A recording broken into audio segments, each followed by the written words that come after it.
I would be lying to you if I said this genre had a wide and varying sound. So when trying to get into this genre, it can be hard to know where to start. You might not even know what the different waves of emo mean, but all you need to know that it was after this, before this, and it looked more like this.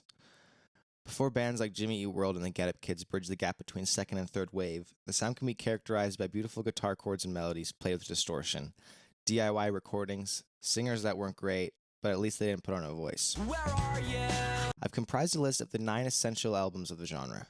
Now, some of these albums I don't even think are the best of each band, but it's what I consider a great place to start, and the best representation of the genre. I'll also be ranking them from my least favorite to favorite.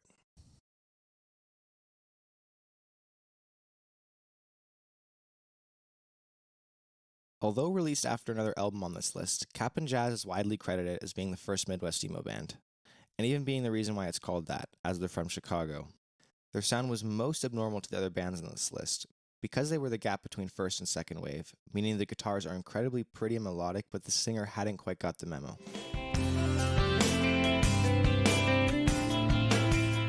Started by the drummer of Shmap'n'Jazz, Mike Kinsella discovered you didn't have to use your right hand to play guitar if you just tune it to an open major ninth. Bringing on another guitarist who also agreed with this tuning method, and a drummer who sounded like he belonged in a jazz band, and you have the most pivotal album in the genre. Completely abandoning the hardcore roots, American football focused on the pretty chords and melodies instead of the loud dynamics the scene was known for.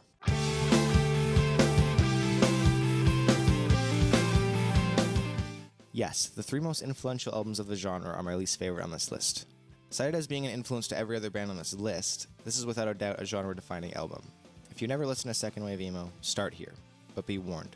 The first 2 songs are such good hits, the rest of the album feels a little lacking in comparison. I've of course come to love all the songs in this album, but damn, it's a classic. But once something is done for the first time, people are bound to improve on it.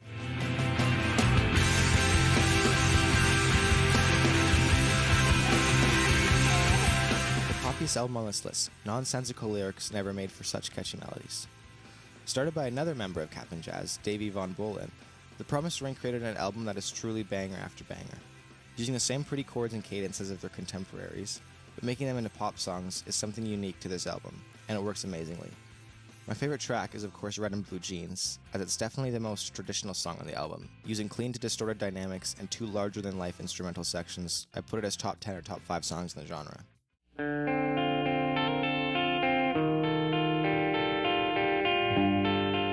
Having one of the shortest discographies of many of the bands on this list, Texas is the Reason is one of the more early and influential bands. Started by guitarist Norman Brannon, he recorded a bassist who sang backup and vocals to learn guitar and sing lead for his new band. Ironically, he was probably the best vocalist of the genre. Super heavy progressions, iconic guitar riffs, and passionate vocals made for a staple album. Dozen roses in the car, and I don't know where you are. Maybe I don't know what I'm doing. The only example on this list where the lyrics and melodies are the most memorable part of the record. A genre dominated by guitars often has the vocals as an afterthought, but Bob Dana knew what he was doing when he created the infectious melodies of this album. This was their final and by far their best album. Well, they did reunite and make another album in 2014, but...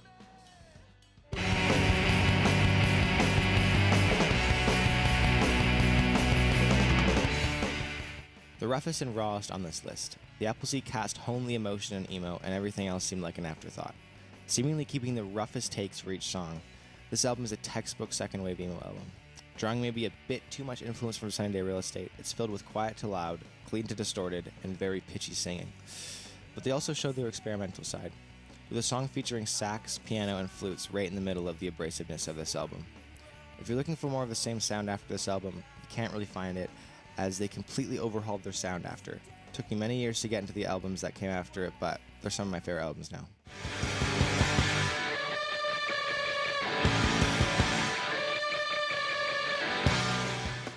Something about the sound of this band to me transcends almost all the rest.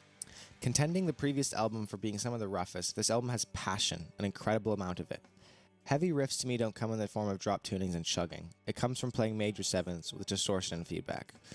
This album sounds like these guys stumbled across pure magic and had to somehow capture with all they knew how. Scott McCarver's guitar lines on this album showed he knew exactly how to make his guitar scream in pain more than any lyrics or singing could ever do. That's why they have the iconic crying guitar riff to close off the album.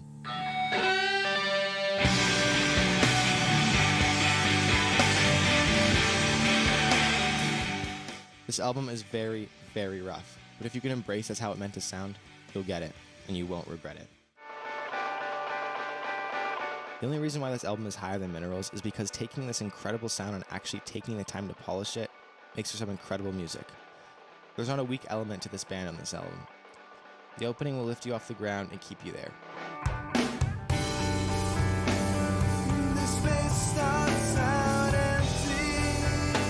The second song will make you never want to be in his shoes, but will do anything to take his place. And the third song is one of the songs of all time. It's cool if you made it to the end of this video. This is a spin-off of my Instagram account with the same name, where I post clips of shows from the scene. That's all.